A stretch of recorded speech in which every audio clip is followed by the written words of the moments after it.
እኔ እንደዚህ ነኝ የሚለው ነገር የለም። ውሸት የለም። ትክክል። ሌላ ነገር የለም። አንድነታችን ይመሰረታል። ምንድነው የስሙ ትርጓሜ ይገለጽ? የሱ ትርጓሜ ኢትዮጵያ አንድነት ድርጅት ሰራተኞች ፓርቲ ማለት ነው። የኢትዮጵያ ሰራተኞች ፓርቲ ድርጅት አንድነት ምስረታ ማለት ነው። ማህበር ማለት ነው። ኢሰፓ ማለት እኔ አሁን ኢሰፓ እኔ አውቃለሁ ራሴ።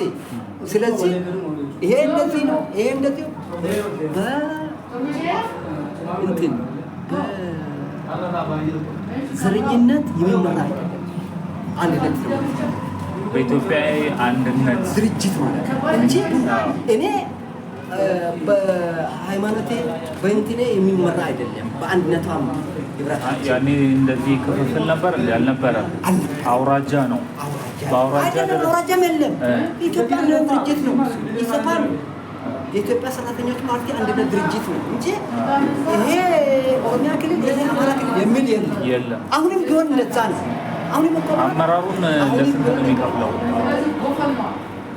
ብልጽግና ፓርቲ ማለት የህብረት አንድነት ፓርቲ ነው እንጂ ይሄ እንደዚህ ይሄ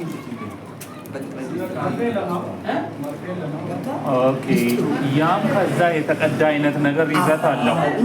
ግን ክልሎችን ያኔ ክልል ካልነበረ ክልሎቹ የተወሰኑበት ምክንያት መንገድ ለስራ መራት ካሄድ እንጂ በእንትን ተከፋፈል አይደለም።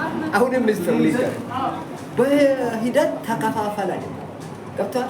ስራ እንዲፋጠር ወይም ቶሎ እንዲካሄድ ነው እንጂ አካባቢ ሀገር የዓለም መንግስታት ወይም ኤንጂኦ የሚጠራት ኢትዮጵያ በባንዲራ ነው፣ በሰንደቅ ዓላማ በአንድነት ድርጅት ገብቷል። አሁን ይሄ ክልላዊ ነው፣ ይሄ ክልላዊ ያለ የተባበሩት መንግስታት ለዛ ገብቷል። አሁን የኢትዮጵያ የሚጠራው አሁን በአንድነቱ ነው እንጂ የንጉሶች ህገ መንግስት በኢትዮጵያ ላይ ይሰራል።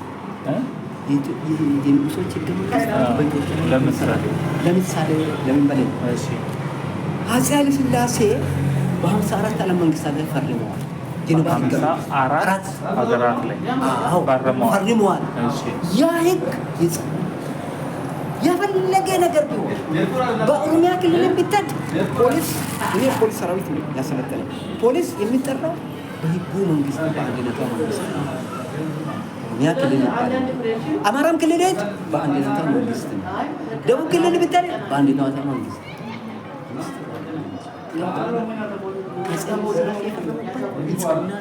የፈለገ ነገር ሰራተኛ ፓርቲ ግን ከመንግስት በታች አንተ ትኖር አይደለም እንደዚህ እያል በቃ ተመጣ ነበር ገብቷል። ቢሻሻልም እዚህ ቢለወጥ ተቀማጩ ሊደሩ ይቀየር እንጂ ያው በቃ። ስለዚህ ተጋጭ